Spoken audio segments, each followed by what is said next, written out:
Good evening. Welcome, everybody. Thank you so much for coming. I want to welcome as well to the Cooper Union our distinguished colleagues from KADK, the Royal Danish Academy of Fine Arts, who very generously are joining us today in this panel discussion as part of a first, hopefully many more coming collaborations between our institutions. The education of an architect is challenging, we all know that. Balancing the responsibility of preparing students for the everyday, more complex world, on the one hand, without completely losing the speculative nature of an academic environment that allows for invention and the unexpected. It is always a balancing act of risk and control, and always embracing failure as part of the process. So, just like taking a quick look to the mission of the KADK School of Architecture, the mission for the School of Architecture, and I'm quoting them, the fundamental conviction of the program is that architecture is not simply about designing buildings, towns, and cities, components, but it's also a special form of reflection and practice within which can change the world and our perception of reality. So if we compare that with our own mission, we aim to provide, and I'm quoting again, our students the finest professional education available with an intellectual environment that fosters and expands their creative capacities and sensibilities and establishes the foundation for a creative professional life. So today we are going to have a discussion that will confront the visions and strategies from these two institutions in how to create a pedagogical environment that allows for exploration while responding to an increasingly more complex reality. So coming from Denmark, I want to introduce, and the other is, it's really difficult with the columns, but I want to introduce firstly Arne Høi, who is the head of the Architecture and Culture Institute within the School of Architecture. Also, we are joined by Peter Bertram, right there, who is the head of the Master Program of Art and Architecture. And finally, I want to introduce Anne Romme, who is the head of the BARC program called Taking Place, also within the Institute of Architecture and Culture, and who is also a Cooper Union grad, and who knows very well this place, as she was also teaching architectonics between 2006 and 2009. Then, of course, we are thrilled to have them here in this conversation with three of our very own distinguished colleagues as well. We have Professor Emerita Gussow, and that you all know, distinguished Professor Adjunct David Gersten, who all you know quite well, and Assistant Professor Mersiha Veledar, who is another part of the core of Cooper Union. So we will have a 10-minute presentation from each of them, 3 presentations from KADK, 3 presentations from Cooper Union, and then hopefully a productive discussion with respondent Nora Akawi, who is joining us here today, and myself, and everybody who wants to also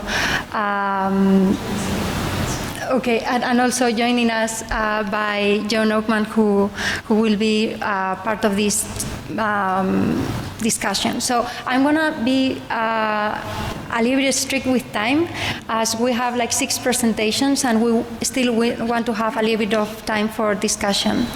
So without any more delays, we will have Arne Høi presenting first. Thank you so much for joining.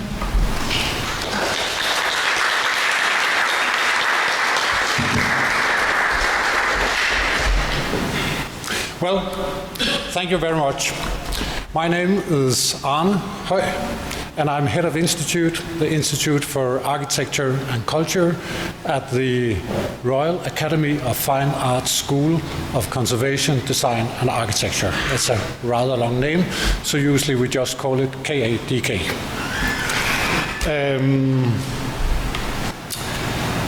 In my job as head of Institute for Culture and Architecture,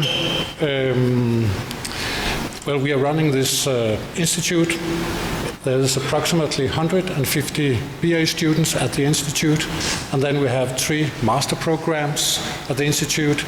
So all in all, we are around 270 students at the Institute.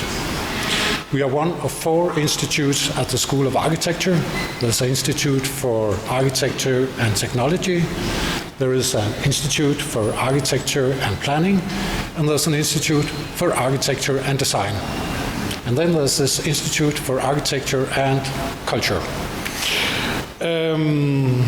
At our institute, we have a common focus of what we call the culture of building.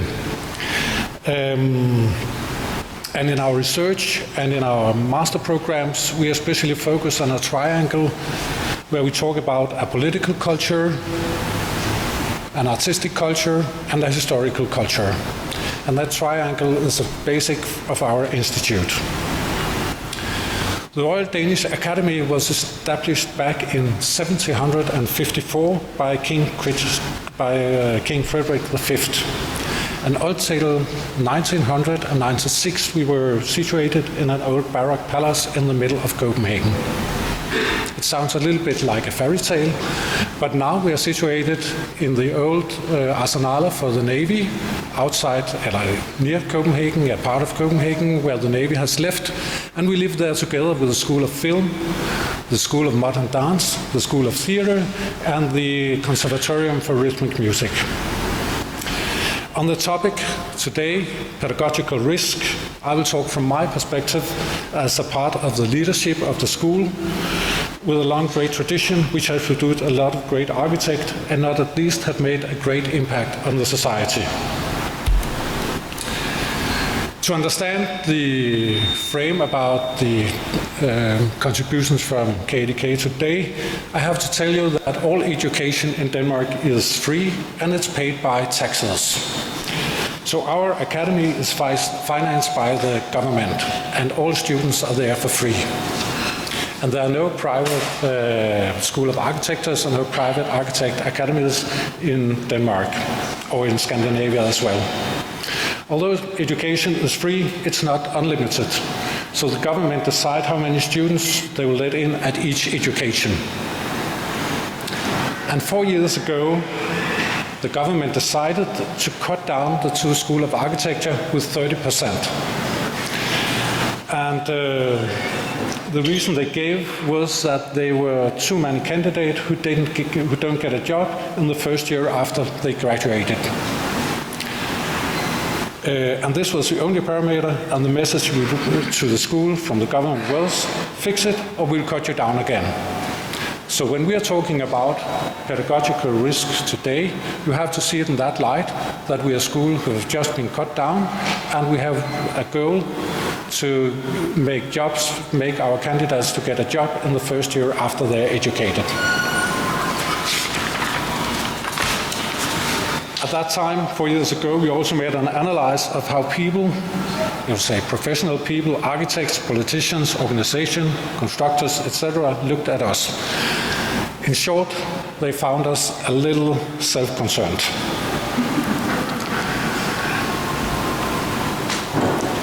The pictures you see here is from where we're located. It's an old seaplane hangar where the BA program is. It's a listed building. It's very nice restored by the Danish architect Dorte Mandrup, and it's our physical surroundings. It's a good place to be. Well, we had this problem which the government had asked us to fix, and as I see it, there were 2 ways to solve this problem.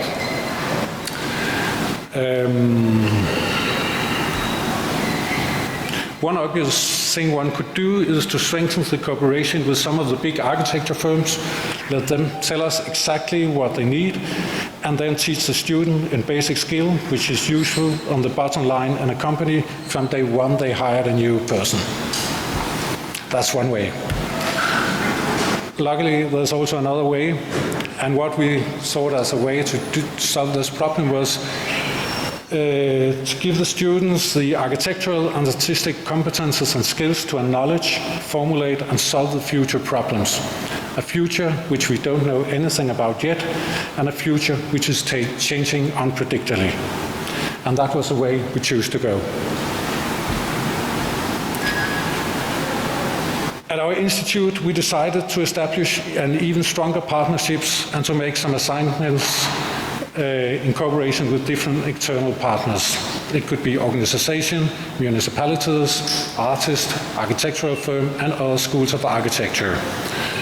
We established our own dialogue panel with leading profile in the field of architecture, art, construction, and built heritage, with whom we discuss the actual agenda of the built environment.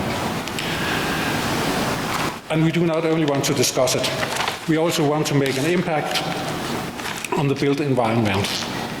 And we do not only want, we want to make an impact through our research, teaching, education, and cooperation.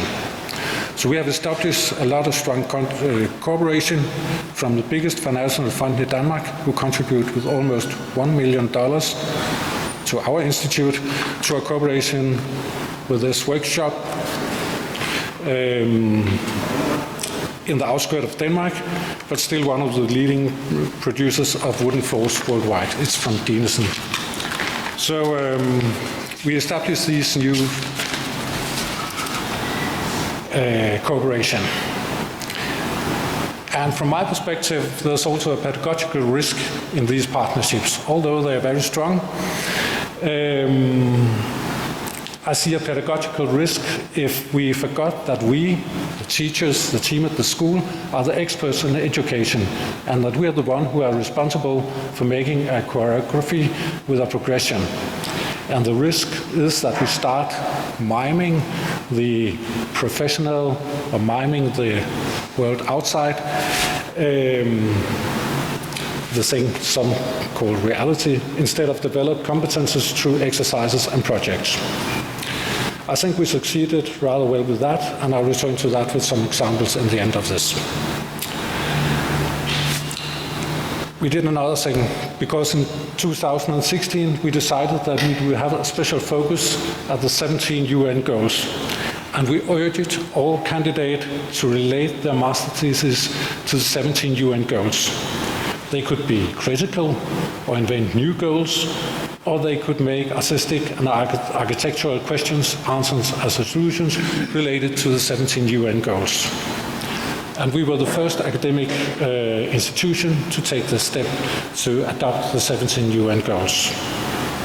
And of course, there's also a pedagogical risk in this.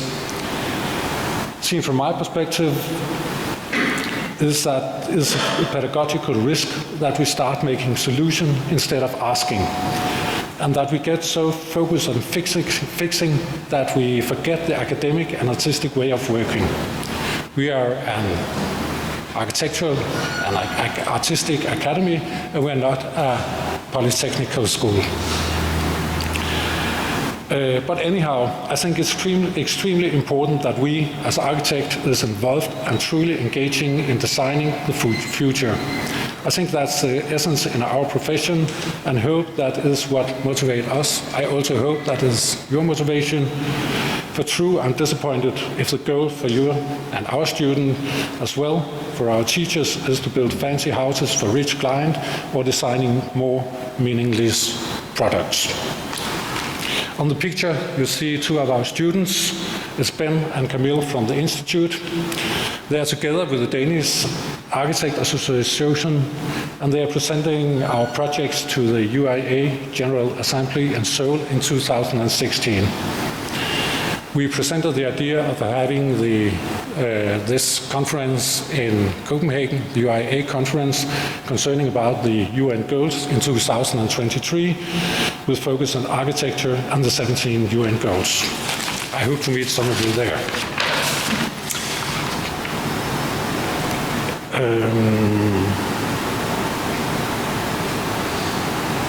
Yes.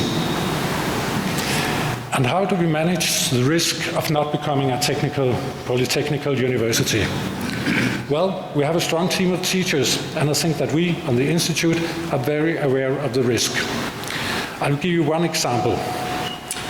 What you see here is a master thesis done by a student called Ferguson Gussow. And one can ask, how is this related to the 17 UN goals? And I'll show you on the next slide. The climate change is also a serious part of the agenda in Copenhagen.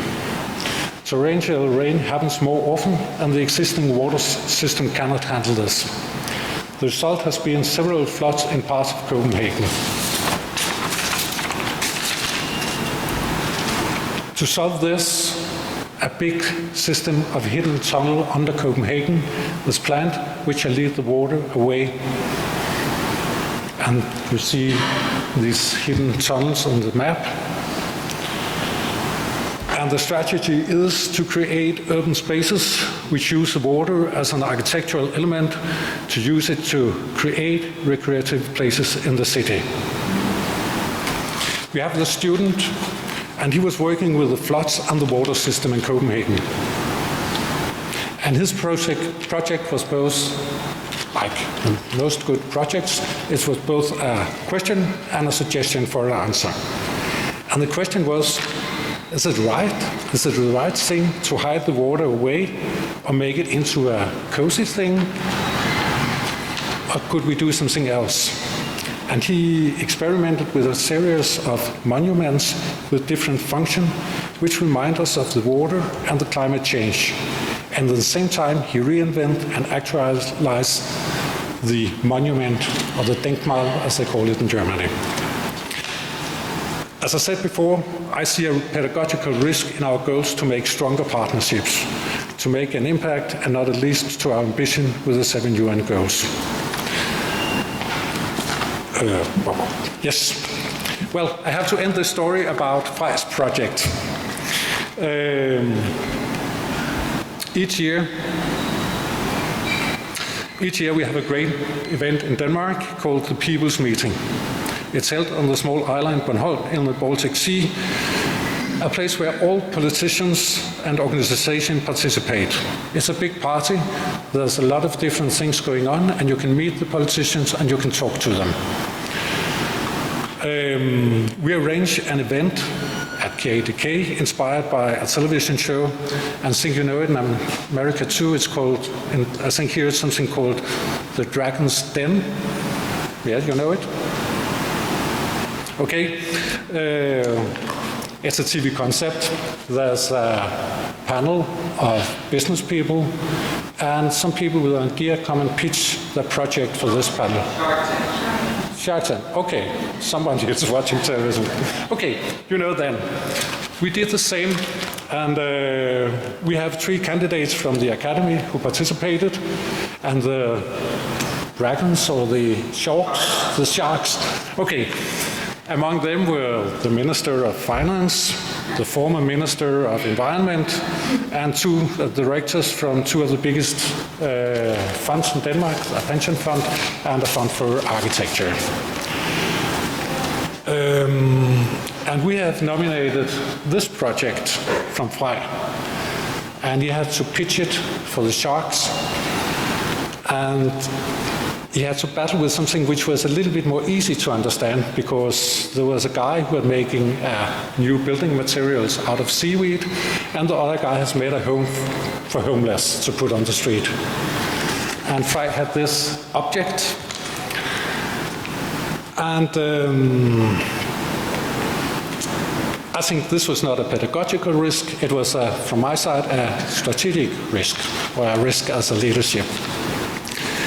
But Frej succeeded the presentation, and I'll show you here on the next, this model, he brought that for the sharks and say, I'm talking about the climate change, I'm talking about flood in Copenhagen, and he was showing this monument, and I was thinking, well, I'm interested in how this will end. But then in the end, I have this tweet from the head of the biggest fund in Denmark, Jesper Nygaard, and on the tweet he said, "This is a huge eye-opener for me.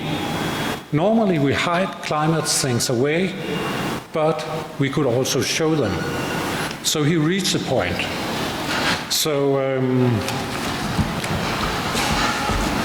So this project with an artistic and architectural angle, that's a point of view, succeed to convince some of the most influenced people in Denmark about there could be other way than the usual way.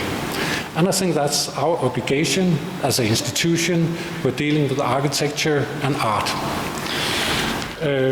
So in short, I'm glad that the teachers at the Institute manage the balance between the academic and the artistic skills, and that they challenge the students as well as the society, and through that contribute to solve the future challenges.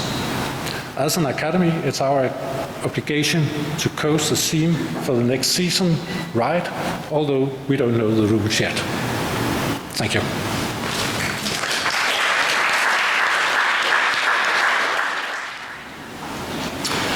Okay, thanks.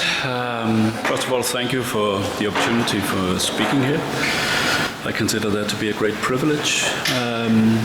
My name is Peter Bertram, and I'm the head of the Master's Program for Art and Architecture at the Institute for Culture. And I'm going to talk a bit about, well, perhaps a relationship between artistic research and teaching, at least one way of framing it.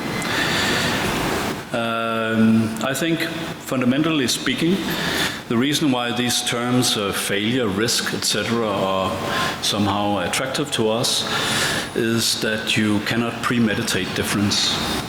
I think that's kind of the fundamental reason why we somehow talk about or feel a necessity to discuss what the role of failure, risks, taking risks, etc. means.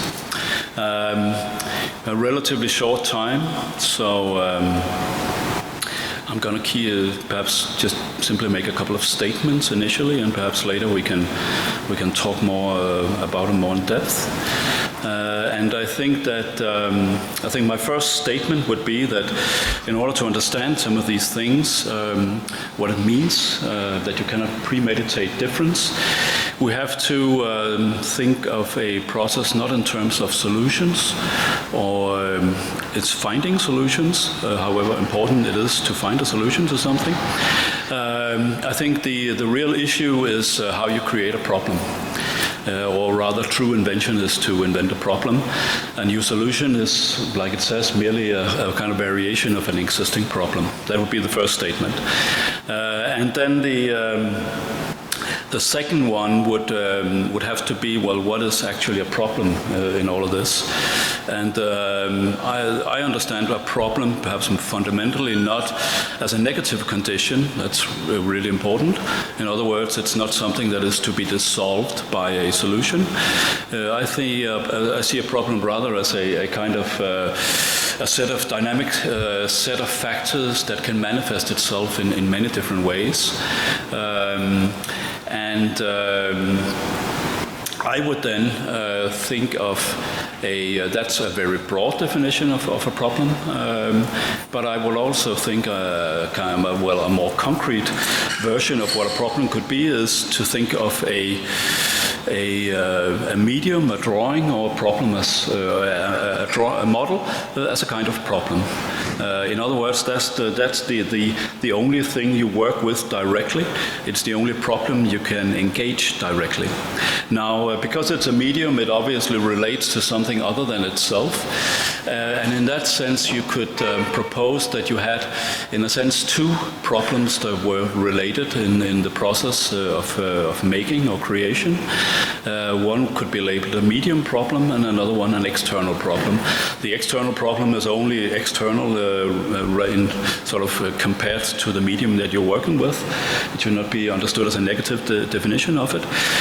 But the fundamental hypothesis that you have when you are, for instance, executing a drawing is that the drawing as a problem somehow relates, that it somehow operates in a manner that is similar to another problem. I think that fundamental inquiry or assumption, hypothesis, is the starting point when you do something.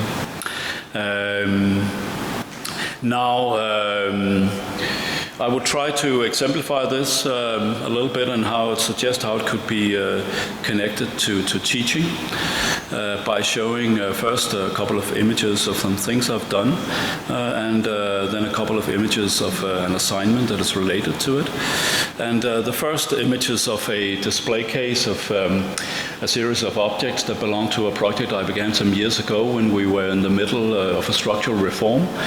And I thought that one way of answering all of this would be to design an academy, an imaginary academy. Would be one way of being part of this discussion. This is a display case from an exhibition showing some different models that belongs to the academy project. Another set of models. A studio tower, a small library, a kind of archive, a collection with studios, a slight kind of archive structure, etc. And the last one being this small game board that could be understood in at least three ways. First is just as a pretty straightforward representational model of a kind of campus structure.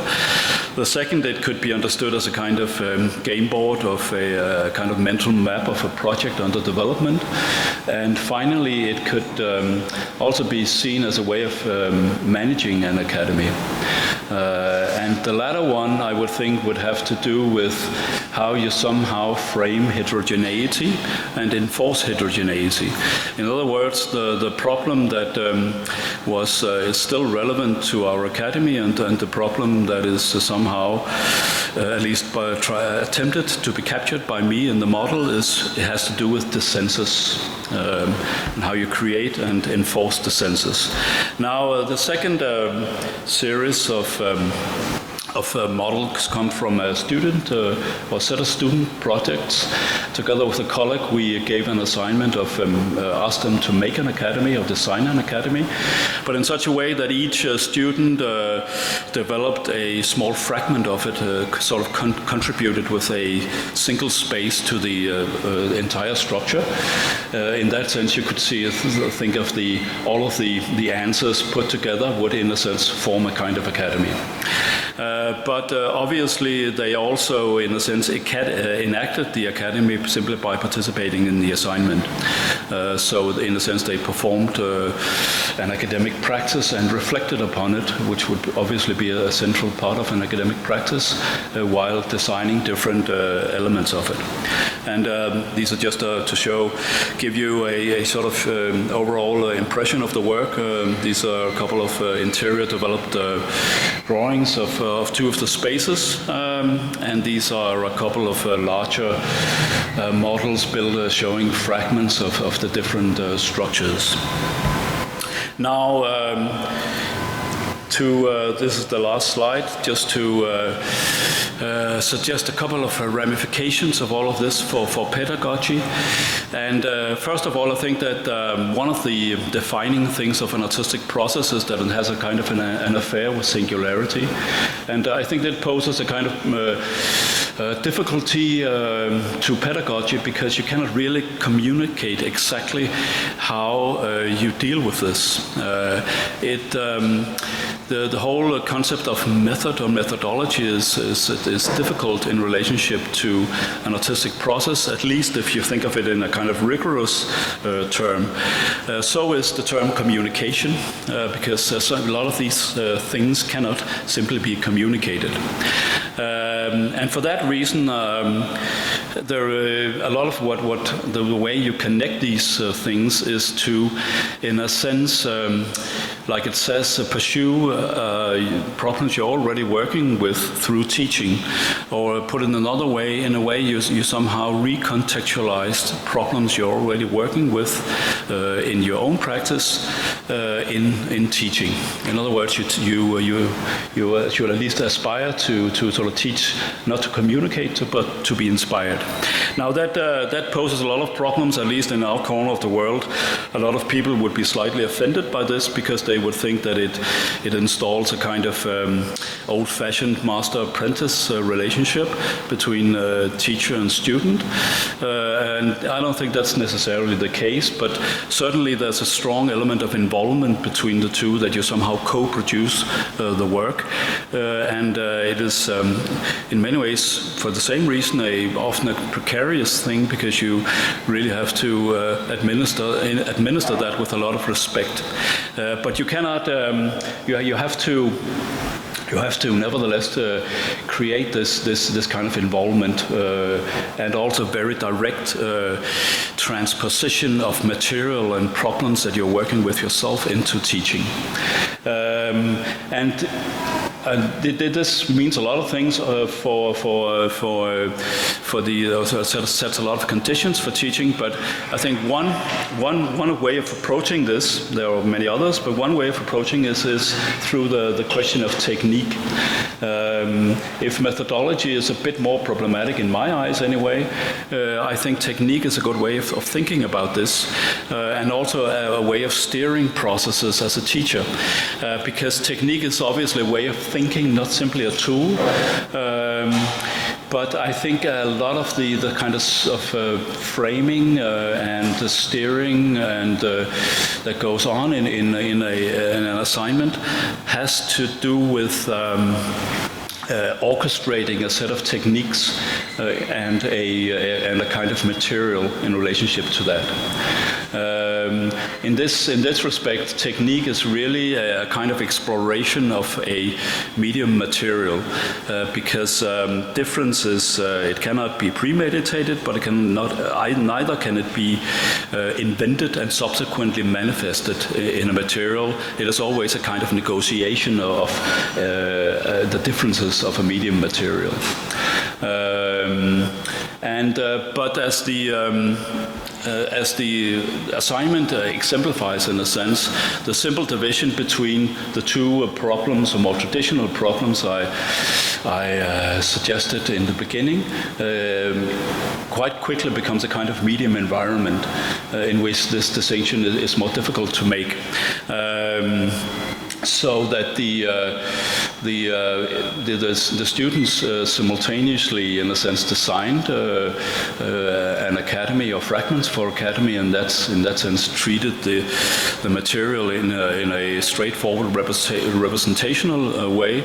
But the whole thing also became a kind of academic practice in itself. And that underlines what I think a fundamental sort of hallmark of a medium is that it is not so much defined perhaps by its ability to translate. That is more of an instrumental capacity it needs to have, but it is fundamentally concerned with potentiality. That's it.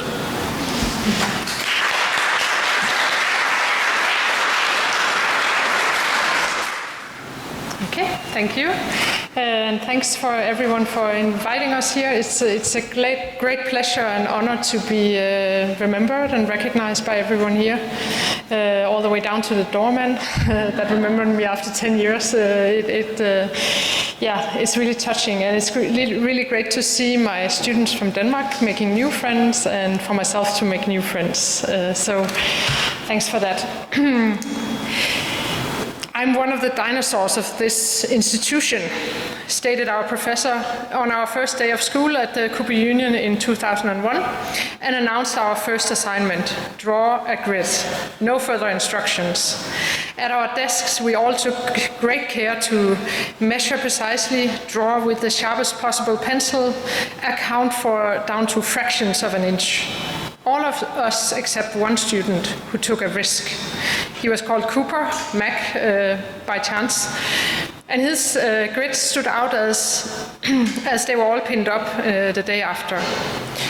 The grid's heavy graphite lines, thick and tangible, spoke across the room. They were precisely measured, but that was not really their reason for being. They were precise in another sense. They translated the idea of a grid into an architectural drawing. This anecdote introduces the idea of translation as a pedagogical idea. These Theo van Doesburg's 4 cows from around 1918 represents that idea beautifully, as the artist, or in our case the architect, translate from one media to another, from one language to another, or the idea, in this case of a cow, persists and develops at one and the same time, if such a thing is possible. And most importantly, the idea moves beyond symbolic representation into precise abstractions or representations of structure and relationship and new readings. I would argue, and that's perhaps my main reason for insisting on translation as a key pedagogical strategy, that banal and symbolic translations or even symbolic renderings cause a lot of problems in architectural education and certainly beyond. And that prevents us from seeing new and also transformations of old questions that we need to discuss. Today, I would argue, many decisions are made based on fear. Fear of missing out, as young people tell us, FOMO, surely, but also fear of the threats and systems which control us, or which we believe control us. This is not a light claim nor light ambitions, but a pedagogical strategy nevertheless has been formed at our program around the idea of making decisions based on trust, courage, and curiosity. We try to cultivate an environment based on trust. So when I explain to my new first-year students that we are the Institute of Architecture and Culture, I present them with these two images up against each other and talk about cultivation. Each spring I cultivate my own garden and weed out the plants I don't want and keep the ones I do want. But as soon as you start doing that and talking about culture, all of us right away becomes problematic. And as you might perceive the one to the right as weeds and the one to the left as a beautiful cultivated flower, but very soon when you start thinking about it, it's much more complicated. So in cultivating an environment in which decisions are based on trust and courage and curiosity, polyphony, or many voices, also becomes very important to us. So the anecdote of my first assignment of Cooper Union, here at Cooper Union in first year many years ago, in this sense also in my mind needs to be turned on its head, because it represented very much the idea of one voice telling us the assignment. And what we are trying to do is, and it was also representing a kind of idea of apprenticeship. But we aim at inverting that, having many voices overlap and negotiate and sometimes merge. This is a picture of a Danish newspaper, and I always tell my students that, you see the second one there is the culture one. And I always tell my students that it's not so much the facts, it's not so much that cultural part of the newspaper that we are interested in the Institute of Architecture and Culture, but more the fact that we at all have a newspaper. That, you know, as a civilization, we have newspapers nowadays, they're online, but the fact that we have a language that we can speak through newspapers and discuss things in there. This is a drawing from my own, I think second year, nevertheless, from Cooper Union days. I've always been interested in how we are one and many, in questions of identity, individuality, and community building, how we are one and many together.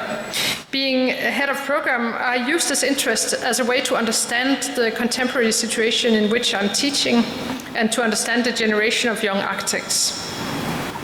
Going back to the question of fear, Italian philosopher Paolo Virno distinguishes between fear and anxiety. Fear, as he says, is something which a community can unite against, circumscribe dangers, whereas anxiety comes from not feeling at home in the world. Virno uses the term multitude to analyze contemporary life forms. The multitude is a mode of being where the many share the feeling of not feeling at home in the world. And they place this experience at the center of their social and political practice. The multitude consists of singularities who no longer delegate power, nor aspire to the unity of an authority. I just have to see where we are. Well, German sociologist Andreas Reckwitz characterizes late modern society as a producer of singularities. things, individuals, events, places, and communities no longer aim at the general and the standardized and the average, as we did during modernism, high modernism, but rather we promote and expect uniqueness. We curate and perform our lives and strive for authenticity and positive valuation, and we only feel that we succeed when we distinguish ourselves from others. These questions are questions that I think about both in relationship to the young architects that I teach and their lives, the world that they are going into, but also to the questions we ask in our program. And the curricular response to this is based on translation, as I described, and non-perfection, mistakes, and many voices. The program that we teach at first semester, that I was also teaching here today at Cooper Union, thank you for that, is cemetery, because in death we are all singularities. The starting point is surely, I'm going to go there, one of the white male master architects cemeteries in Europe, Scarpa and Rossi and Enric Miralles and Asplund. In this case it's Aldo Rossi. But they are immediately subject to polyphonic translations, much like the cows I showed before. And translations, lost in translation, you know that title, inevitably leads to glitches, and it demands negotiation and constantly questions authorities. Nobody feels at home, maybe, at our program, I don't know, but everybody has a voice. So I'm going to just flip through, I'm trying to keep track of time here, but I'm going to just flip through a whole series of images of our first year education, first semester, starting in the cemetery, beautiful cemetery by Aldo Rossi making 2x2 meter drawings, going home and creating these little architectural objects. They get translated into larger ones, but you can see the little ones are still embedded in there. Then it becomes a large field of negotiation. Rossi is still visible, but certainly a lot of other things are starting to appear as well. Drawings of these tectonic, I guess you would call them, plans. Then they become dark and black, closed in on themselves. Then a plan appears. This is a very large drawing of all the students work together to create their own cemetery, negotiate who is placed next to who, and all take care of the programs of the cemetery, who needs, as we all know, both toilets and clock towers and priests' offices or non-priest offices, what have you.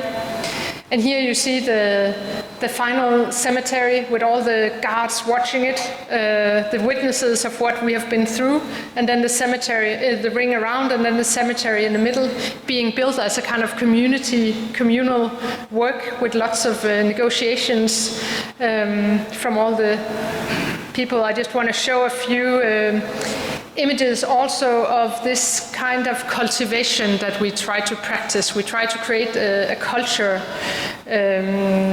as a culture where all our young students can study, create community, and negotiate, be singularities, but also be part of a community. We do analysis projects. This one is a very polyphonic drawing of what's the name of the architect now? I forget it. You've probably recognized the plans that are all drawn together in this one large drawing that's passed on from one student to the next as they're studying the architecture of, who is it?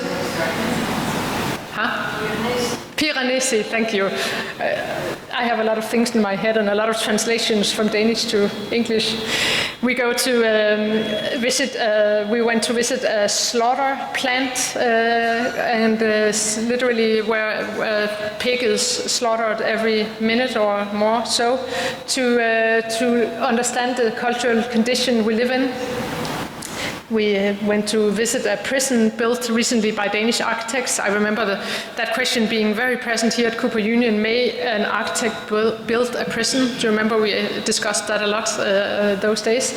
So some Danish architects did, and we went to see it. Here's Frusina, who's right here now studying, doing a workshop based on that idea, or those ideas of imprisonment. Another workshop also after visiting the pig slaughterhouse. And then, of course, we have the freehand drawing based on the legacy of Sue Gussow, whom we are going to hear in a moment. Every Wednesday morning we meet to draw. There are some of the drawings from that. We have a chess club. We have students teach a very kind of a formal system of students teaching each other. As we have less and less resources, the students step up and teach each other. And Emil, who was the initiator of that, is sitting right over there. We have a student-run exhibition hall. Well, hall is a large word for this building, but gallery. We travel to places that we, in the Western world, ignorant call places of architecture without architects. That's of course not true, but architects that we don't know of yet. This place to Iran, and this is from Ethiopia. Also from Ethiopia, we always draw on 2 meter by 2 meter drawings. That's a kind of obsession we have. And this is our studio, which looks a lot like your studio. 150 students, plus minus, in one large room, community in which you have to sit right next to each other and concentrate, even if you have one of the many diagnoses that people have today of ADHD. Oh, sorry, there was a bit of advertisement in the end. Thank you.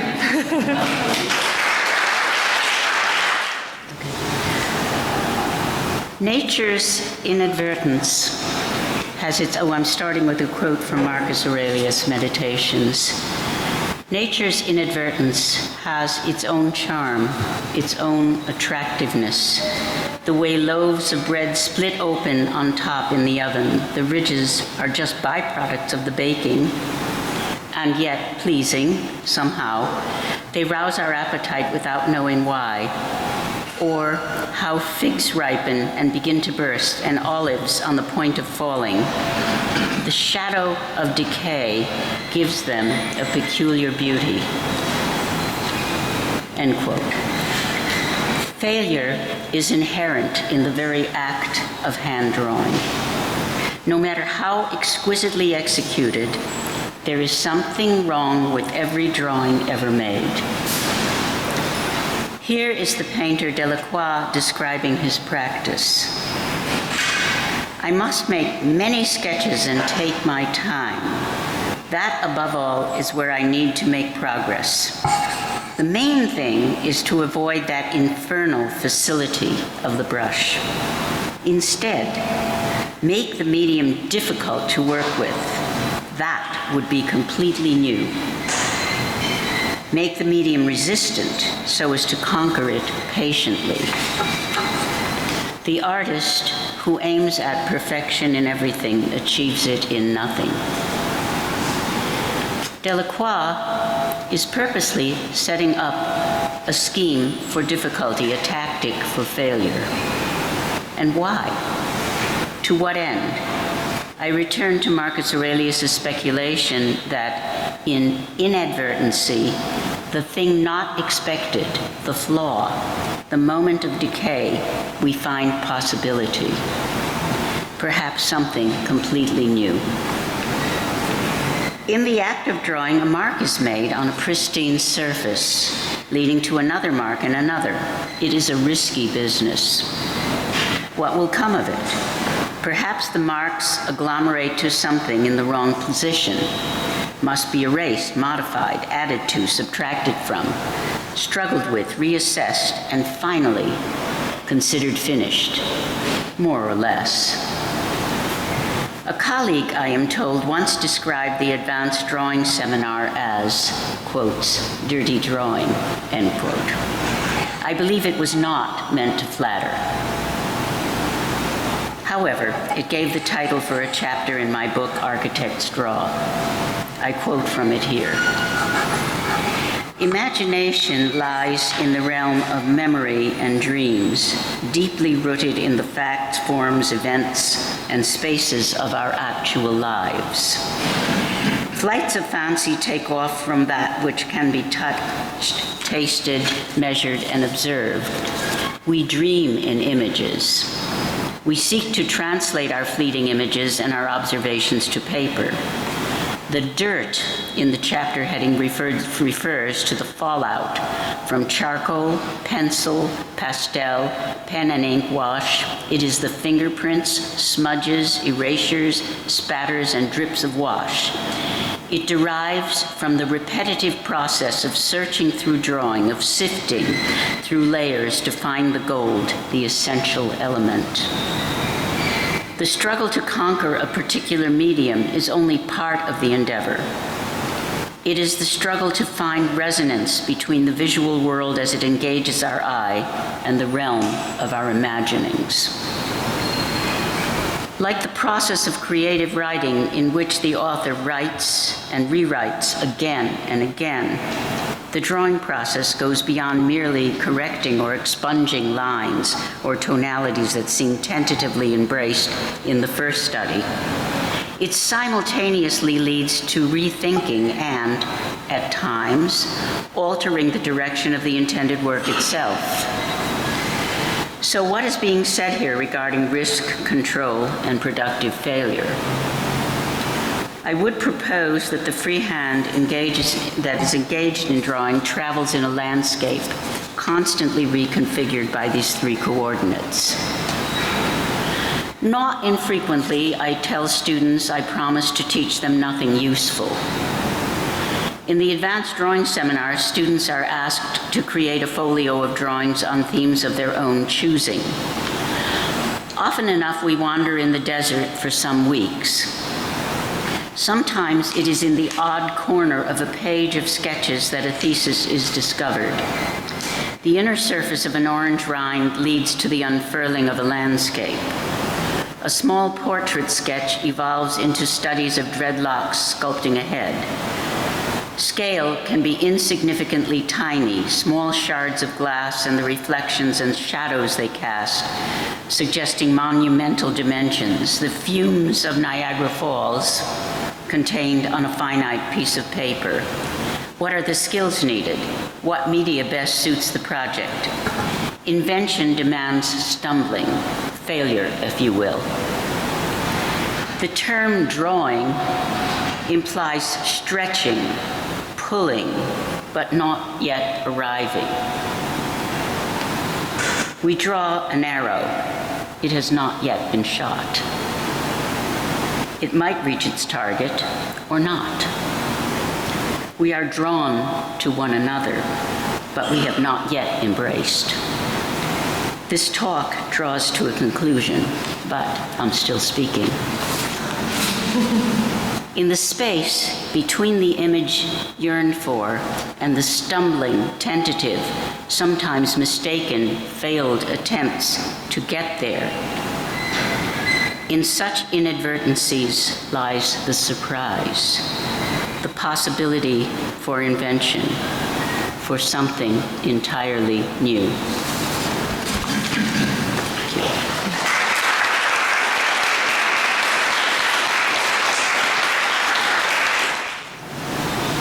Hi, nice to see you. Great to have Anne Romme in the house. Thank you so much, Anne. We taught together here, and I think that the work that she's doing in Copenhagen now it's beautiful, and it's incredibly moving to see that grow. And also, it's great to meet you, Arne and Peter. Thanks for coming. This is weird, I can't see anybody, but anyway, thanks for coming.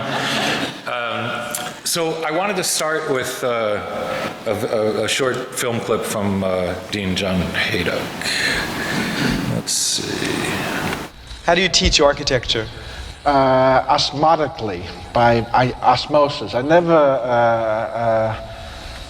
never draw for the students, draw over with them, and I never tell them what to do.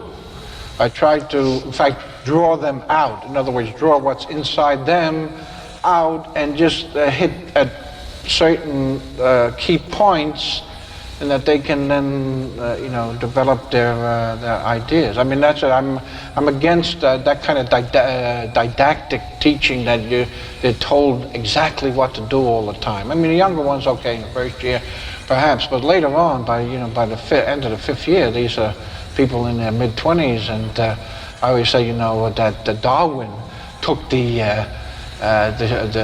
voyage, the 5-year voyage, at the age of 22, and the sea captain was 25. So you have to be cognizant that that time of life is more, I think, one of the great creative periods. Maybe there's later on another great creative period, but that's one of them, and that should be gently. Really gently, with gentleness. So, there's a lot in there. Osmosis, osmotic, drawing people out, gentleness. I want to highlight 2 points in what John said. First is that he links education and a journey of exploration. Right? And I think it's an important way to understand our studios, right, and our spaces of education. Understand them as sites, actually, sites of exploration. He also links this to a specific journey of exploration, to Darwin and the Galapagos, to evolution, to transformation. And I find this also quite fascinating. In thinking about risk and exploration, if we think about it, in fact, Darwin, he was not setting out to find what he found, a theory of evolution. The voyage of the Beagle was not about living systems at all. It was a surveying voyage. They were going to measure the coastline of islands. And a few weeks before they left, Captain Fitzroy, the 25-year-old, thought they should bring someone who knew something about natural systems going out for a long time. So he asked the 22-year-old Darwin to join, and while the crew was working, right, surveying, Darwin was left on the beach with the turtles. And that changed the world. One of the finer points in that story is the fact that obviously no one would argue that evolution is only happening on the Galapagos Islands, right? That's not part of the story, not by Darwin or anyone else. But I think that opens up a pretty interesting question, which is, what did happen on the Galapagos Islands? Because something happened there in that encounter. Right? Something happened.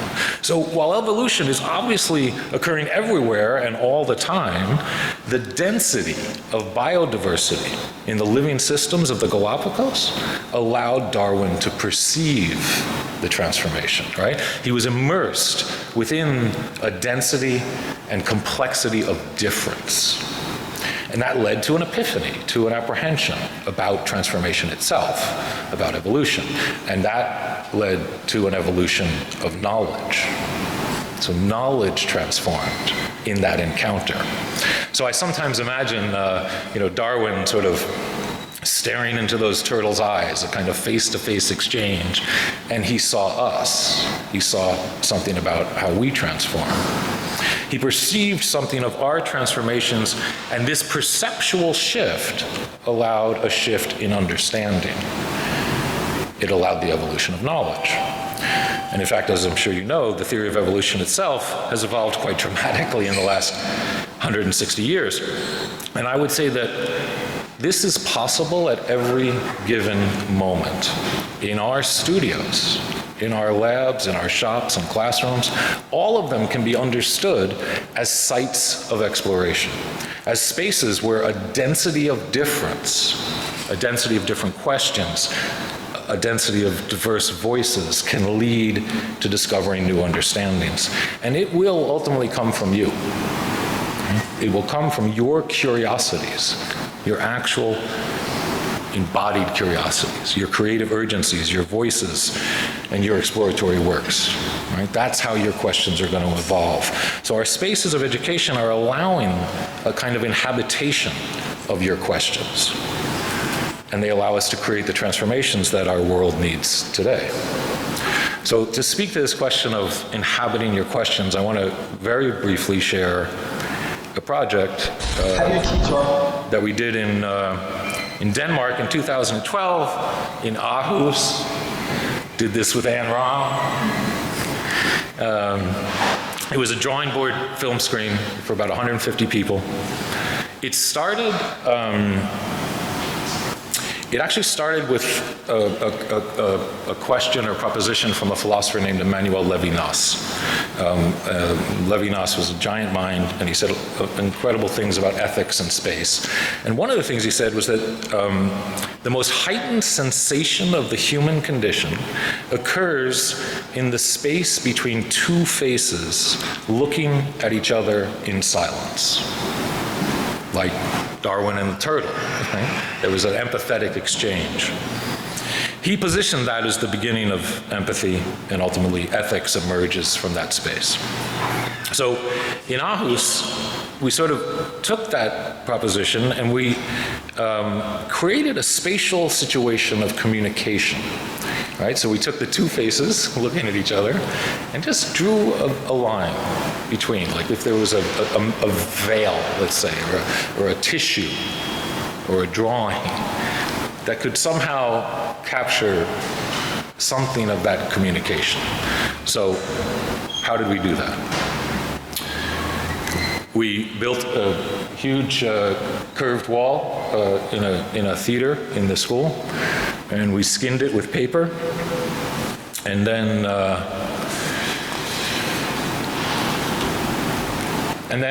each of the students went out into their town, Aarhus, right, their geography.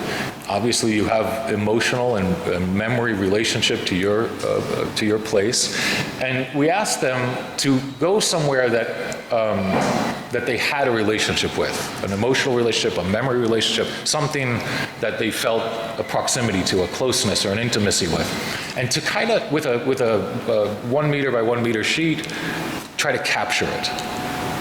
Rubbing or photography or drawing, however they wanted, bring it back. And then in this theater, we placed them around the outside walls. So on the, not the curved wall, but on the flat wall, around the whole outside of the theater, about 200 of these. And then what we did is we had people get in pairs. Now, this is where you get the Levinas, right? You start to see the two faces, the kind of veil in between. What happens is that her drawing is outside on the outside wall, and she can't see it, but her partner can, right? The other can. And that other begins to reenact her drawing to whisper it through the wall to her. Right? So it's both a reenactment and a form of communication had to be invented to allow her to be able to perceive her memory. Okay? Now in this, here's the classic Levinas moment, in this, what that sets up is an emotional interdependency, in the sense that if I'm her, my only access to my memory moment is the other, is you. And you have a kind of ethical imperative to try to whisper it to me with as much precision as possible through that wall. Okay? So all kinds of things were invented, pulleys and cables and, you know, amazing inventions. And then we took an interesting turn. We introduced live feed film. So you see there's a bank of projectors along against the black wall. Each one of those projectors is cued to a camera around the outside of the arc. So it's a fairly simple geometry, right? Where out here is a camera and it's facing that projector. And what it's absorbing is being projected to the inside. So you can think of it as a doubling of the two heads, right? One, the head's still there, one becomes a camera, the other becomes a projector, and they're still there. And what that allows is another form of communication. So this is happening in live time. So now they're actually drawing together in live time and communicating.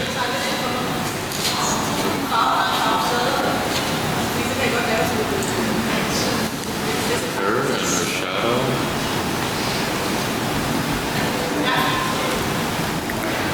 Here's a little detail.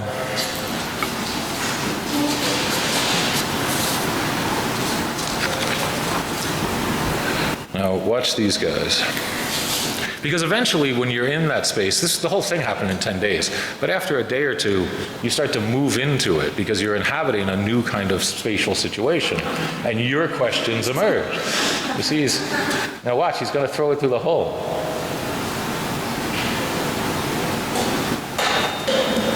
He throws it through the hole, and it comes out the hole because there's a slight crack in the double mirror, right, in the projector and film relationship.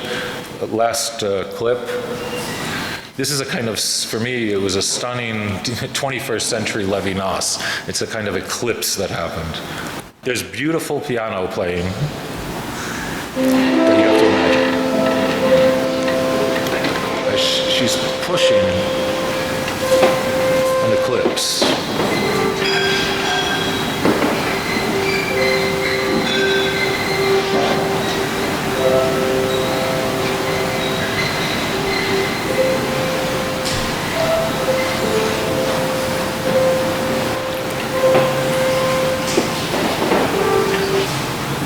So I want to end by saying, education by definition is a transformative pursuit, right? Individuals come together in a community and they engage in transformative interactions and experiences.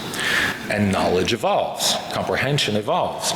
So the very tangible potential of education to transform the lives of the most vulnerable creates an urgent call for new spaces of education, spaces of interaction among a great diversity of voices and ways of knowing, spaces of searching for unknown linkages and asking the questions that have not yet been imagined and creating transformations that embody our best hopes and aspirations. Thank you.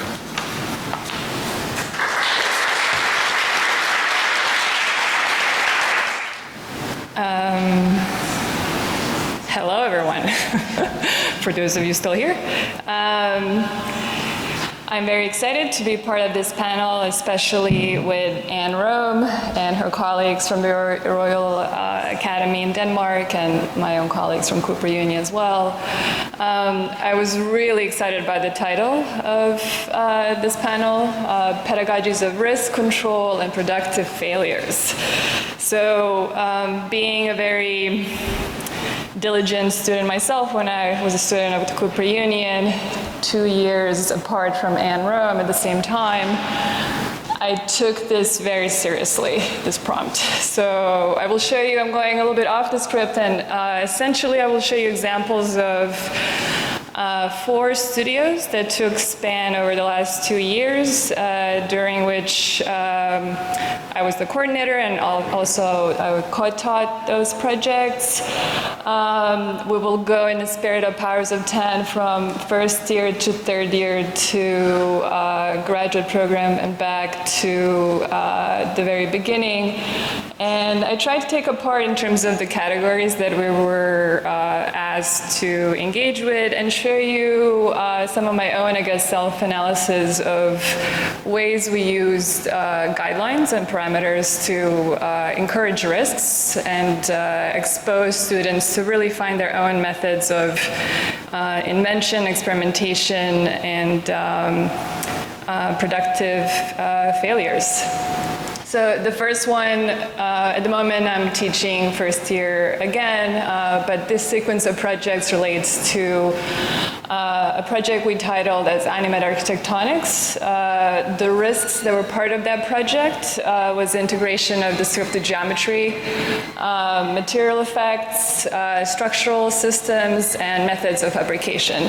Each of the students had to work individually, and additional part of the risk is also how to really teach the students the foundations of architecture. The word tectonics itself We wanted to make sure that they understood projections in scale, in habitation through a sequence of elements.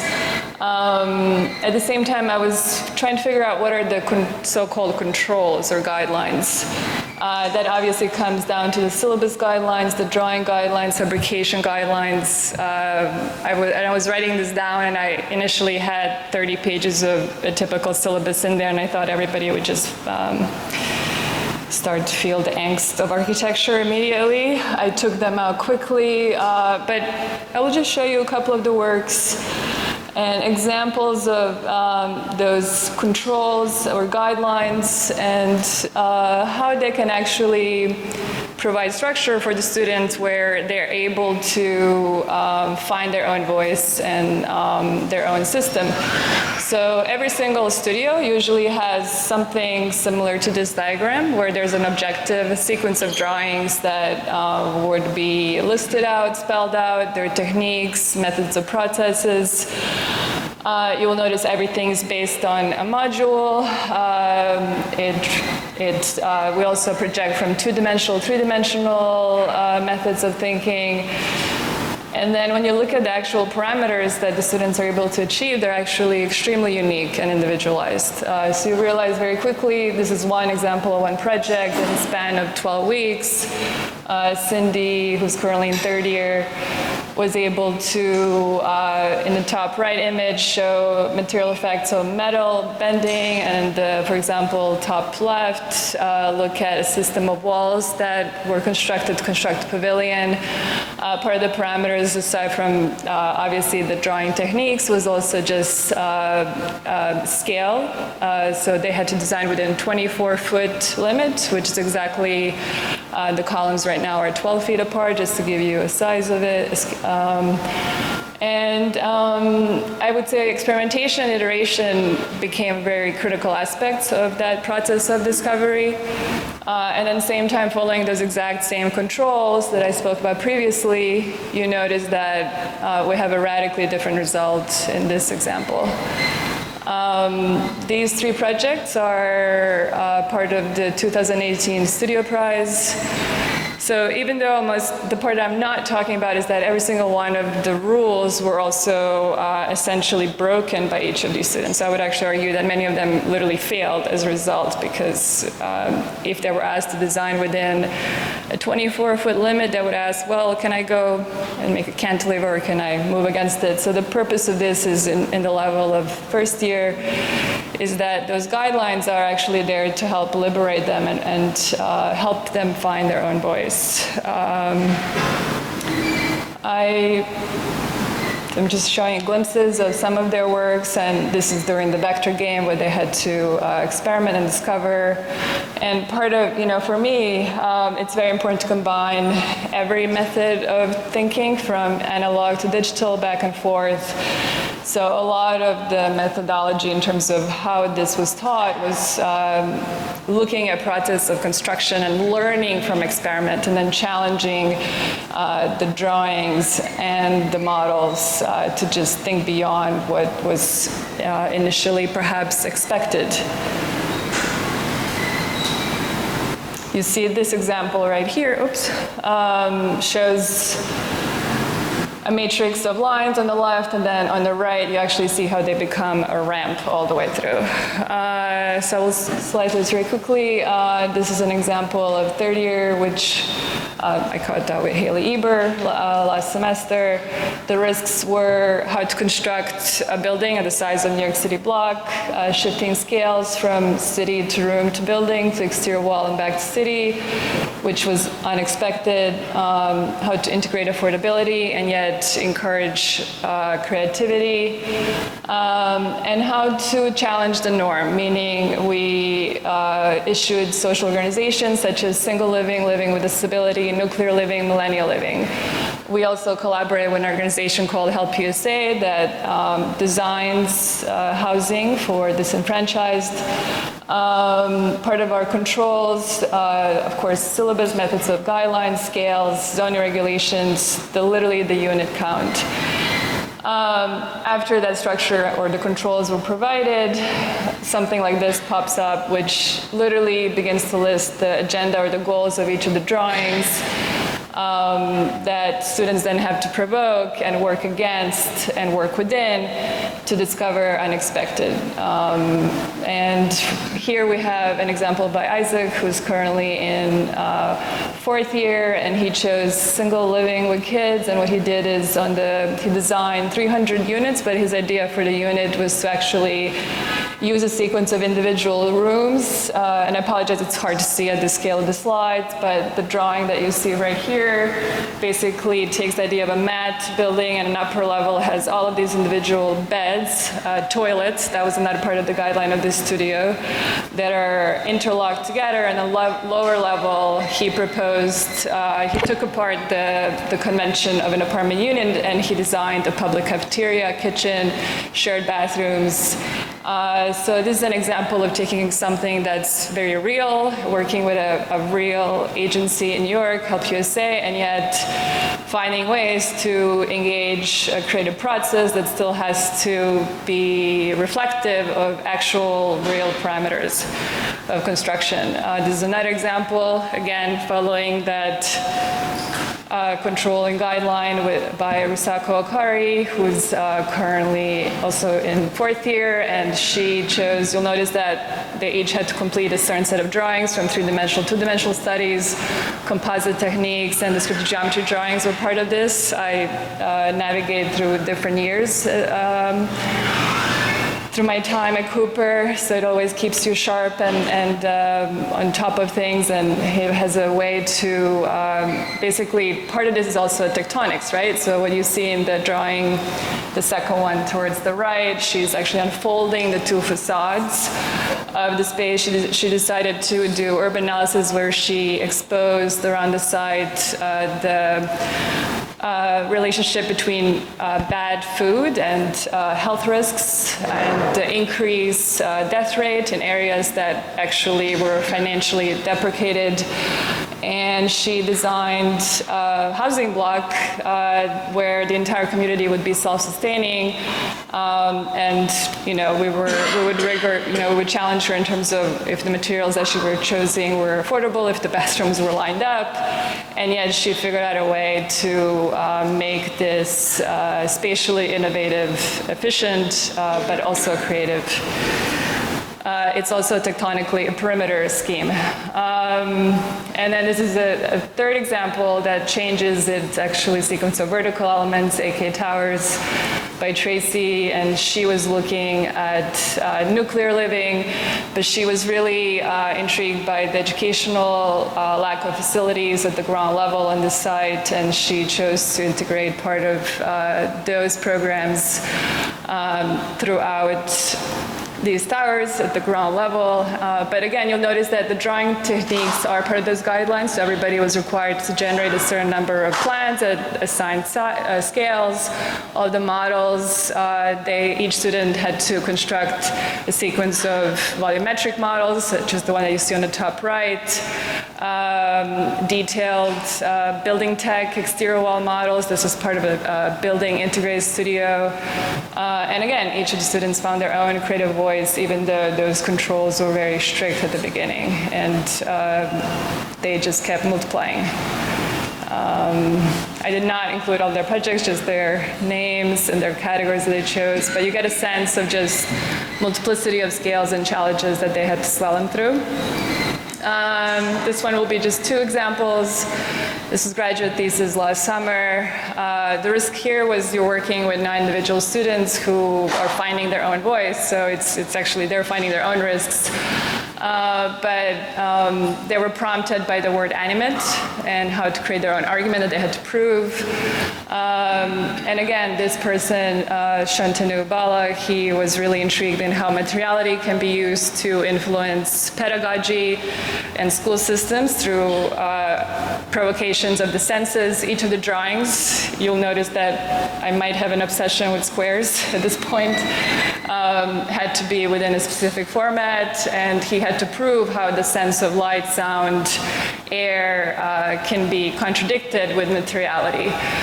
Most of these drawings, even though they seem digitized, they actually always came from material experiments first. So he would scan the drawings, transform them, reconfigure them, codify them, set up the processes back and forth, deteriorate them to their limits, and in many ways, I would say, make the material fail. And those discoveries, which were premeditated in the sense of the technique, but not in the result, became the actual project. So you'll see that even the residue of some of these techniques literally become his formwork.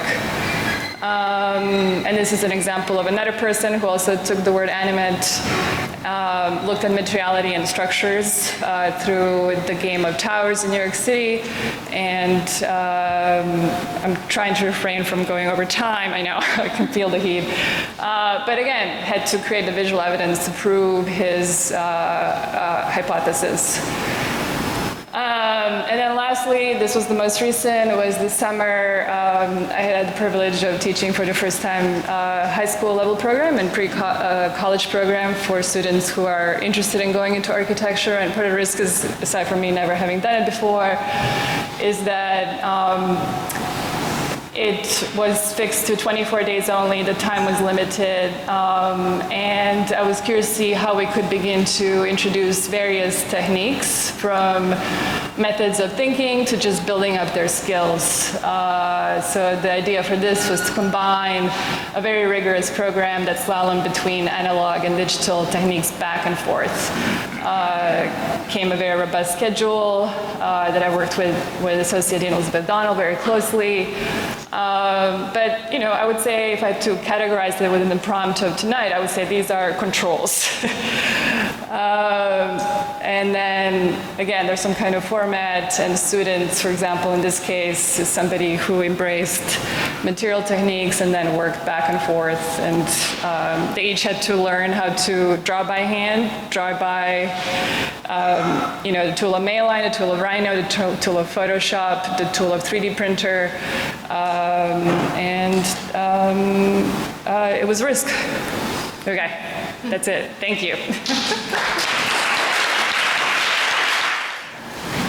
Thank you all for this. I think this in itself has been a wonderful journey.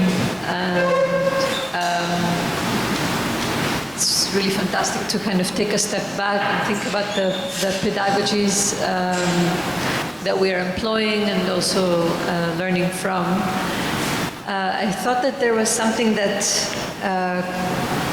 kind of came across throughout, and it was this, and it came in different ways.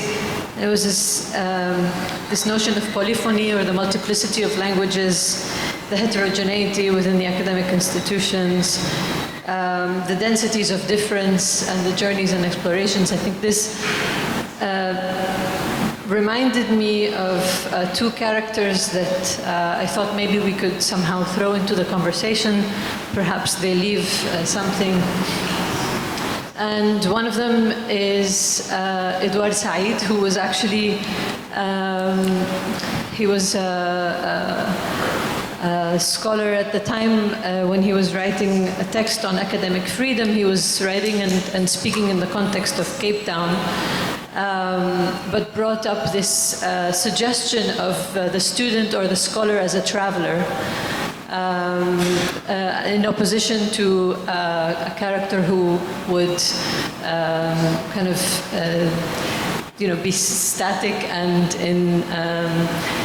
in protection of boundaries and so on, whether disciplinary or identitarian, etc.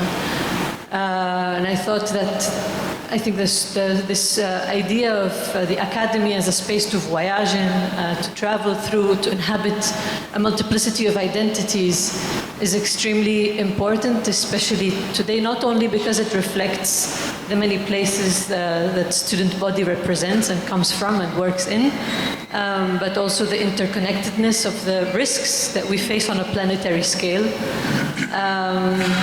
The other character that kind of brings it more specifically in the architectural curriculum, let's say, would be someone like Ananya Roy, who speaks about the blasting open of new geographies of theory, where she speaks specifically of the global south, but as we all know now, this is of course not a purely geographic notion, but blasting open new geographies of theory to study from within those spaces that are usually not taken into consideration, let's say within the architectural curriculum, and not as, and she talks about the risk of studying those spaces not as places, the dark corners of the world that need, help or saving, or that are used as case studies, but really as spaces that allow us to rethink the future of the world differently, and integrate new languages, let's say, into the ways in which we think about the world and its future. I thought these two characters perhaps would be bringing some interesting ideas and notions of the ways in which we think about territoriality, let's say, within the academic institution, and identities, or the multiplicities of those. I don't know if you want to respond to this, or... I don't know if I understood exactly all the questions or what was imposed by it, or if I could hear everything. Here we go. It's a bit hard to hear. I think you were talking about the student who is in opposition as opposed to the one who is seeking the boundaries to begin with, or seeking to stay within the boundaries, and then you were talking about a specific person who talks about inner or spaces that we have not yet put our attention towards. Is that right? Yeah. Yeah, I don't know if someone else has something better to say than me.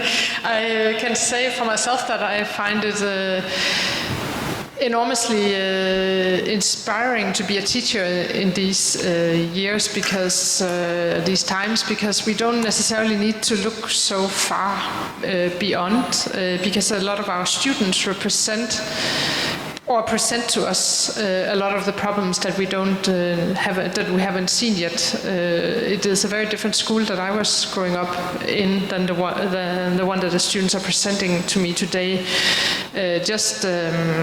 I mean, she's surely not a student of mine, but just the extremely fascinating event of Greta Thunberg speaking in the UN today. An extremely innocent child at one point, in one way, but also a child with a diagnosis, a child that it can be very hard to disagree with, so you can't really say anything, but also a child that stirs so much evilness coming up against her. And she's not my student yet, maybe she will be one day, but some of all these questions, the innocence and the insistence and the pure facts that she's representing, a lot of my students to some degree represent that and bring that to the table also. That was a very long answer. But it tells us about new times, I think, in which we cannot... sure, we need to look towards the global south. We need to look to the communities that here amongst us that we before didn't consider at all. But we also just need to ask our students and Greta Thunberg and try to see if we can talk to her and not meet her with all this evilness, or what do you call all the men are throwing towards her these days, and women, mostly men. Yeah, who wants to say something? Yeah, I'd like to too. I think what you said made a lot of sense. Perhaps, especially the first part of it, at least as I was concerned. I think as Arne has also framed initially, obviously the conditions under which we work here in Denmark are very, very, very different. It's a Scandinavian welfare state, but it's also a kind of It's a welfare state capitalism, obviously, and we've sort of finally, after many, many years of sort of hiding, we've been caught up by new public management and all of the instruments of mobilization and systems of control, etc. And on one hand level, it's really, really hard to disagree with some of the things because they are really pertinent questions. I mean, it's really hard to disagree with the UN Sustainable Goals. I mean, who can be against them? I mean, you can always say that it's a problem that you cannot be against them. But in any case, that poses a kind of a political agenda, and that you have to respond to very directly. It's like the free space in between the political agenda and the academy is sort of blurred, and all kinds of systems of control and measurement are installed in order to both control, not in a kind of necessarily in a negative sense, but in order to mobilize whatever goes on, right? So it's about innovation, about getting answers to important questions, etc. And on one level, I mean, there's nothing wrong about that, and how could you possibly be against it? Because it has to do with impact and making a difference, etc. And that's all really important. But what it does, the negative side of it, or the aspect of it, is that it is in danger of sort of tampering with the most important things about the academic institution, which has to do with its sort of being poised on the edge of things, right?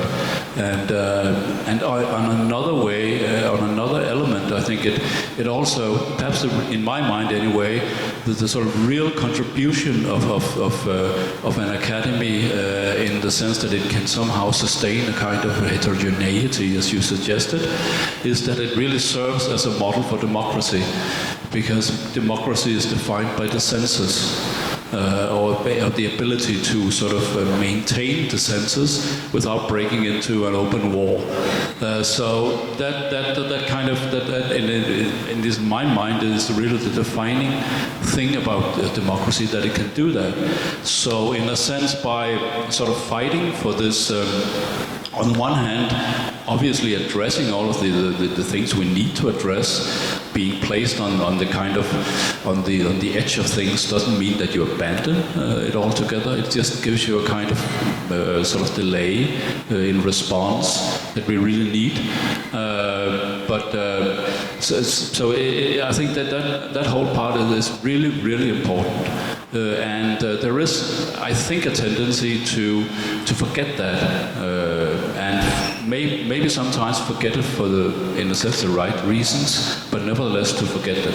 So constantly sort of restating that really, really central question about the academy institution is as important as ever, I think. I just like to add something to that, because I think between the 2 points made, and I'll go back to something Anne said very beautifully about trust. Sometimes I think the essence of it is to trust the students. And when I say that, I'm talking about trust curiosity, trust the impulse. Sometimes I think the students are the curriculum, because they have the curiosity. And I want to link that to the SDGs, to the crises of our time, Sustainable Development Goals.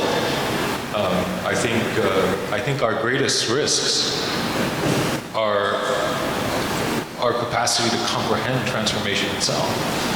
The nature of transformation is certainly exceeding our capacity to comprehend it. And at that point, even the most challenging risks we face, and I work in the SDGs out in the world, and they are crises of comprehension. And once you start to absorb that, you realize that it's too urgent to accept the pre-existing forms of pragmatism. We actually need to transform how we perceive pragmatism, because they're not going to do it. See, so I'm saying that there's actually, for me, a deep, well, of course there's always politics, but there's a deep urgency in the curiosity, in broadening the spectrum of what we think of as education, broadening the spectrum of experiences, so that we can rupture the geographies and get to pragmatisms that may have a chance to respond to the multiple crises we're facing.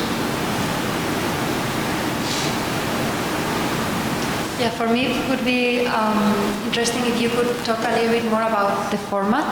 I've seen, and Peter, you were mentioning before about democracy in the process of, in the academia. And I've seen a couple of cases of kind of like collaborative design, or as more or less is how I understood when you were like talking about your project in the academy, of parts of the academy made by individual students that then create kind of like a campus. Something similar happened in the cemetery project, if I'm not misunderstanding the images of the work of the students. And somehow something similar happens in the courses that you presented, Mersiha, from architectonics, that the process is more clear within with a critical mass of work produced by the students. So I guess that my question is, what is the role that the format, because in all these three cases I can see a very rigid format in terms of how to present the work, in terms of even medium use, materiality, even like a color, kind of like a gradient that it's super defined. What is the role that takes in the idea of leaving kind of like a breathing room for creativity, singularity, for kind of like speculation and exploration from the student side? I mean, it's the easiest trick in the book to ask 50 students like I have, or 30 students here, to make something slightly similar and then put it next to each other, because that's going to look good no matter what. You know that already, even in first year, right? And I try not to abuse that trick, yet of course it's also a very important community building act to do that. But that points towards the question of originality or authenticity, which certainly Sue's fantastic, or not your personal drawings, but the drawings that were done in your class that were behind you when you were speaking. I mean, that kind of individuality, that comes out of not putting 50 slightly similar things next to each other. Rather, it comes from your personal confrontation with a piece of paper with nothing on it, right? And it comes from personal voices and personal struggles and really deep risk-taking. I just wanted, Sue, you should answer that, but I just wanted to touch on one thing down there about this, again, or having your own voice as a student. And I must say, I have to talk to these Cooper Union students sitting here today, that I was really amazed and a little bit shocked when I was teaching first year just today, desk crits. I was forgetting how much trust in authority you sometimes have. When I was teaching here, I was called Professor Romme, but when I'm teaching in Denmark, I'm just Anne. And that's a small thing, but it's nevertheless... As students, you need to find your own voice. You need to dare to speak up against the teachers. Maybe you will when you get to the upper years. You need to find that voice, that democratic voice that's being talked about down there. We trust you, but you also need to trust us. But you also need to oppose to us and find your own voice. Right, Sue? Yeah, you need to speak into it. Yeah, I'd love to pick up on that, because when you speak of thank you. When you speak of the good result, do you hear me? You have to put it close to you. Oh, okay. When you speak of the good results you get from pinning like work up, you know, which is always a kind of show pleaser, end of the year show pleaser, you know, a whole wallpaper of similar works, yeah. And then, as I like to say, when people arrive finally in it, those who elect to take advanced drawing, and I try to persuade them that this is not first year done better.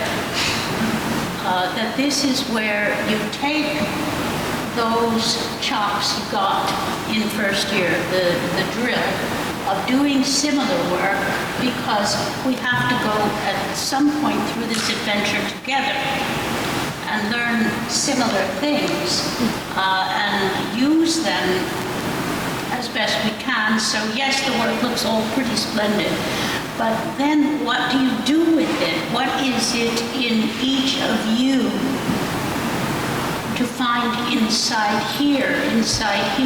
What is there for you to do to challenge yourself, to find out about yourself, and to make a mess of it? Because in first year, we don't particularly let you make that much of a mess. Maybe we should. Maybe that's something that's wrong with first year program. I'm not sure. It's a question I ask myself now that I don't have to do it. I have the freedom to think about, was that such a good idea to have everybody doing this, and then next week do this, and this is how you do it, and in this material. So I wonder about the efficacy of that as a truly educational procedure. I don't have an answer. I'm just asking myself questions as we talk. Maybe I can jump in. Because I'm teaching first year now. I do believe in learning skill. I do believe that at first we are trained. To some extent we are trained. Again, it's a peculiar balance in that. Yes, go ahead. Well, I think for me, I think it does come down to skill, but I would also argue the word precision. We're teaching students how to be precise, both in the conceptual endeavors that they're trying to achieve, but also precision of, how you treat the surface of the drawing, how you actually activate the agency of drawing technique, but also method of construction, because that's our visual evidence of what we do as architects.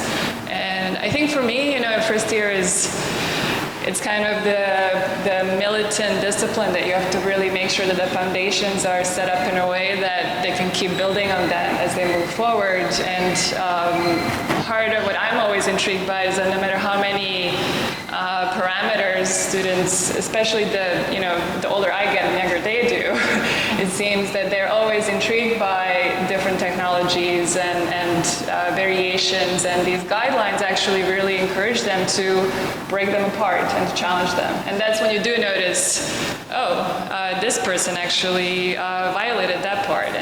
But if there's, at the same time, I would argue, if it's completely laissez-faire, then I would place the burden on us with, what are we doing to really make sure that, we enable them the moment they graduate from here to confront practice of architecture, how we think, and how you actually use these processes at a larger scale is something that every single one of our students will have to engage with on a daily basis. Yeah, you were talking about this individual assignment and the common assignment before. We discussed that we asked the dialogue panel, the people we cooperate with, and we asked them to tell which competences they think was most needed for our candidates. And it's rather interesting because what they said was the first competence they asked for, what do you think it was? They said, we like people, we want people who can work together with other people, who can go into a team, and we don't want any prima donnas or soloists. So I think this, so when you're saying it's easy to make this first year task where they work together, I also think it's a very important competence as a part of the pedagogies, that afterwards we are going to work together with other people and with colleagues, and we're going to discuss and we're going to negotiate to reach the right result. So I think it's more than, you were talking about an easy point, but I think it's very effectful, and I think it's an important competence for us as architects. Yeah, and I think that that connects exactly preparing an architect for the real world today. Regardless the topic, regardless the way of working, it's like the teamwork that now we kind of like cannot avoid. I mean, we cannot work isolated anymore. So. Just a quick comment on this question of the format and how open it could be or should be. Obviously there are differences from the different years in the education and how much you know, etc. But I think that maybe it has a bit to do with this density that David talked about, because I'm generally not that concerned or scared of giving or sort of handing a kind of density to the student, or a lot of boundaries, a lot of things that are being set up, because it's really very much a question of how you administer it. I do think of teaching that it cannot really, not in a kind of create, there are many different forms of teaching, but if we're just talking about the creative part of it, I cannot understand that as a kind of communication and a kind of detachment. I think it has to be a kind of involved process. It simply just involves, in that sense, you almost have a kind of responsibility as a teacher in order to involve yourself in a very kind of direct way by, in a sense, furnishing the assignment with the things you're interested in. On the other hand, it's super important that you are not sort of trying to reproduce yourself, but you are simply, in a sense, hoping for the students to overtake your things and just take them in completely different directions. So that's what you're looking for. You can also, obviously you can look for simply for your own image, but that's not terribly important, or it's not terribly interesting. But I think you can also, in a sense, do all of this and make this really sort of highly articulated assignment and give them a lot of materials, but really with the hope and intent of them sort of overtaking it and then taking it in a different direction. And I think that's so this relationship, teacher-student relationship, it's sometimes this particular relationship becomes too, in a sense, moral when it's discussed. And you need morals, obviously, but you just don't understand the relationship through morals. So I think that as students then get older, and the final thesis student, you expect them, in a sense, to furnish that room themselves much more than you do initially. But the density always has to be there somehow. I'm longing back to the time when we didn't write assignments, we just spoke them. Mm-hmm. Do you remember that time? And can you imagine doing that today? I mean, you would get all the commissions on top of you and whatnot, and the jurors who come for the exam, where's my paper? But I mean, it was a fantastic time when you just speak in the room, and some would not be there, they didn't hear it, others would misunderstand, and others again would start discussing with you whether that was the right scale that you assigned, and it was always a bit of a surprise what would await you next week when you came back, or next day when you came to teach. But I think those were more community building kind of assignments, and they were demanding a little bit more autonomy by the students. Yeah, so maybe I will try that again soon. I don't know what to do with the paperwork. I can just hide it, or do it as I must and hide it. Yeah, I think we should start wrapping up, but I would like to hear some questions or comments from the other side, from the students, for this group of fantastic professors. I mean, we have discussions the whole time in the studio framework of all we've been talking about today. What are the the necessary rules that you need to provide in a framework of a studio, so that students know what to do, but still leaving some breathing room for them to improvise or for the process to start like defining the next step, instead of starting with a super curated syllabus or exercise. So, any questions, guys? Any comments?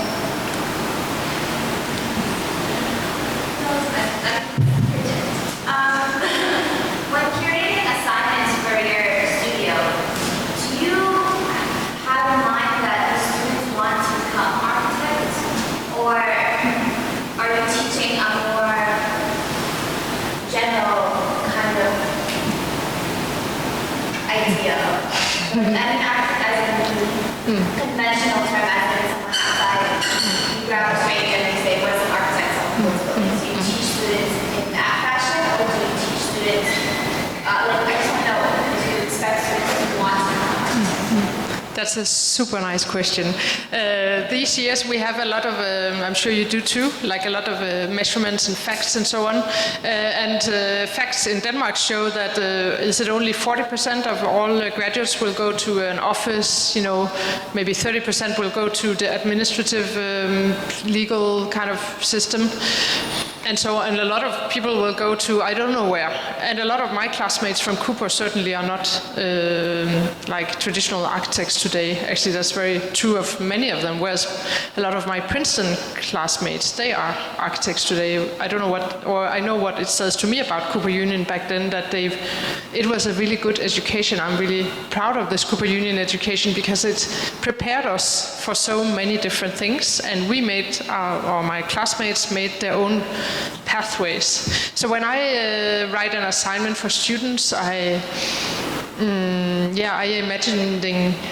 don't imagine an office, architecture office architect at the end of that road, without sounding too kind of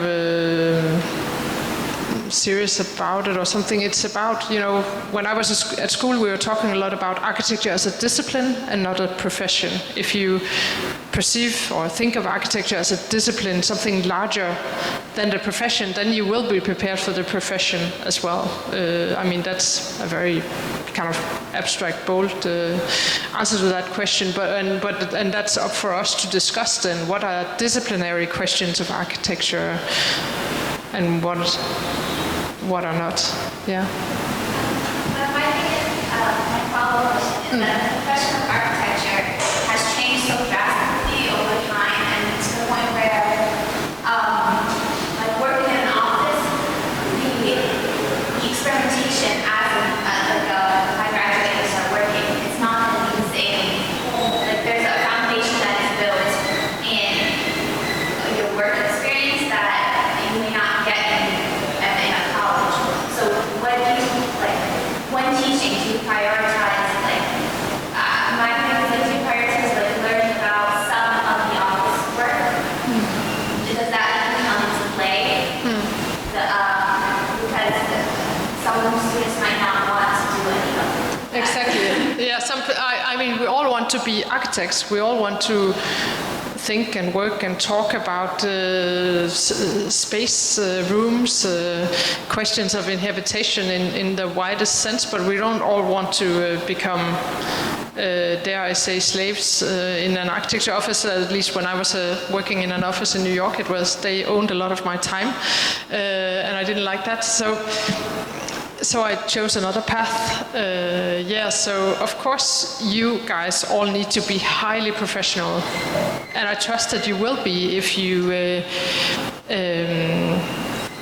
listen to the kind of precision that Mersiha is trying to teach you. I think we used to say that precision is an obligation, didn't we, David? That was kind of the headline of first year then, and I feel like it still is in Mersiha's studio. So if you have that kind of precise attitude to things, then can I tell a small anecdote? When I got to Princeton, after having gone to Cooper, there were so many wonderful digital machines down there that we didn't have at the time here.